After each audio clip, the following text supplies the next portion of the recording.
Hi, this is Charles Hoskinson, broadcasting live from warm, sunny Colorado. Always warm, always sunny. Sometimes Colorado. Today is a good day. It's August 13th, 2021. If you guys watch me on Rand's show, Rand's an old friend of mine, or watched our announcement we made to the IOHK systems, we are marching towards the Hard Fork Combinator event to bring the Alonzo era here, thus completing the initial scope of work for Goguen. Metadata, native assets, and then finally smart contract functionality. And that is going to occur September 12th. Hard Fork event for the testnet for the mainnet candidate will be September 1st. Over 140 exchanges to upgrade. Mainnet candidate's going to be cut August 16th. That's a Monday.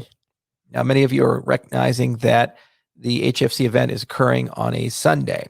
So we have to trigger the event a few days beforehand. So it's going to be triggered at the end of the week.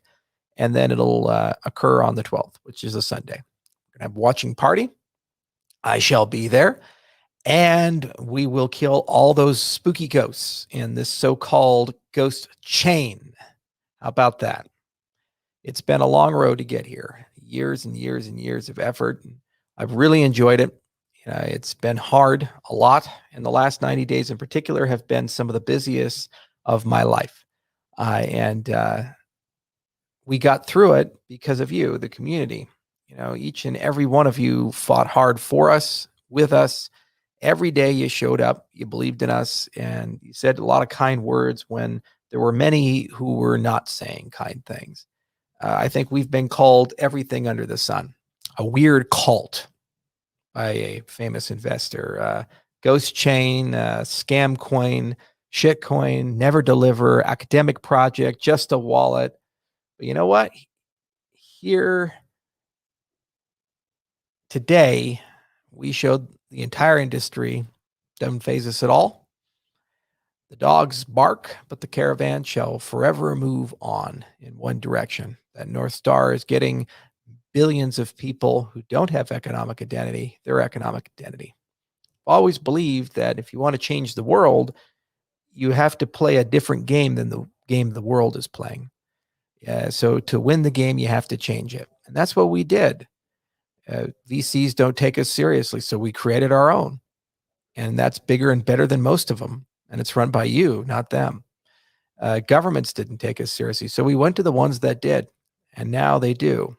And we're making amazing progress on digital transformation. Everybody said, why Haskell? Such a language you'll never find developers. Over 3,000 of you in the community showed up. And you decided to join the Plutus Pioneers program. This is just the beginning. Thousands will turn to tens of thousands, turn to hundreds of thousands, and we'll just keep building. Every step of the way, there were challenges that had to be overcome, and there's many more to come because it's a new ecosystem. But we never gave up, and we never lost momentum. When someone comes into the Cardano family, they're here for life. They don't leave. And that's where our source of strength is from. Just look at the growth of Catalyst. Just look at the growth of all of our social channels. Just look at how many of you have been here for years. And those years will turn to decades. It's a movement. And why is it a movement? It's not a movement based upon an individual or a company or some collection of loose ideals. It's a movement that's much more fundamental and human. It's about liberty and freedom at its core. You see, the things that we build return power to the edges. They put you in charge of your own money. They put you in charge of your own identity. They make sure that you always have a say in how you economically participate with people. And as these systems start rolling into nation states, they'll inevitably be used for voting. They'll inevitably be used for national settlement and clearing. CBDCs of the future, at least one of them will be issued on Cardano at some point. And what does that effectively mean? It means that even the nation states are constrained by the same rules and principles as we are constrained by. We were born into a world of double standards. We were born into a world where certain people play a different game than us and get certain privileges we don't have. Now, in the olden days, this was very explicit. You'd have noble titles, king and baron and duke, emperor. Lord. And then the rest of us are serfs, most of us. Today, we just hide it. We say we have democracies, but in many cases we don't, especially when the bureaucracies make decisions for the democracies. We say that everybody's equal, but we all kind of understand there are certain people that seem to be more equal than others in outcomes. They always seem to win no matter what happens. Don't believe me? If a billionaire gets arrested for something that somebody in poor area of Chicago gets arrested for, do you honestly think they're going to have the same experience with the criminal justice system?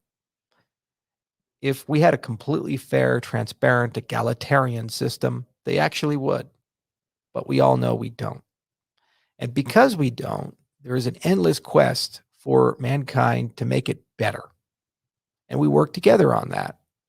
The researchers invent new systems. The engineers build new systems. We implement, we deploy them. Unfortunately, this has been very asymmetrical.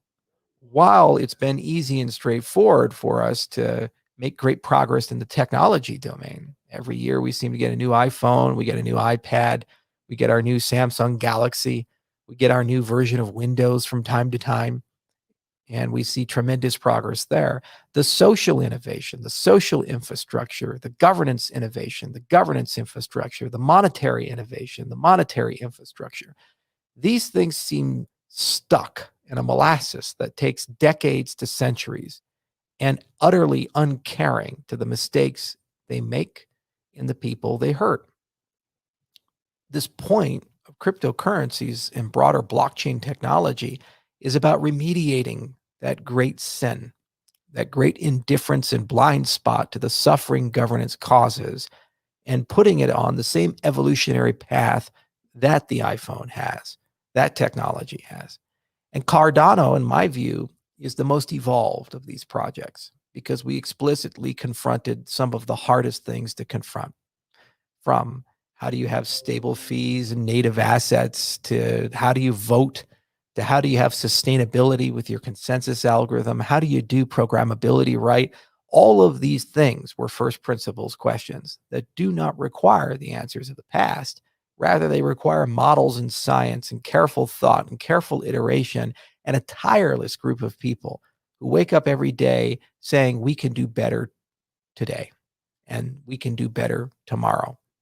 That principle of Kodawari and Ikigai, the relentless pursuit of perfection and a way of life pursuing that perfection.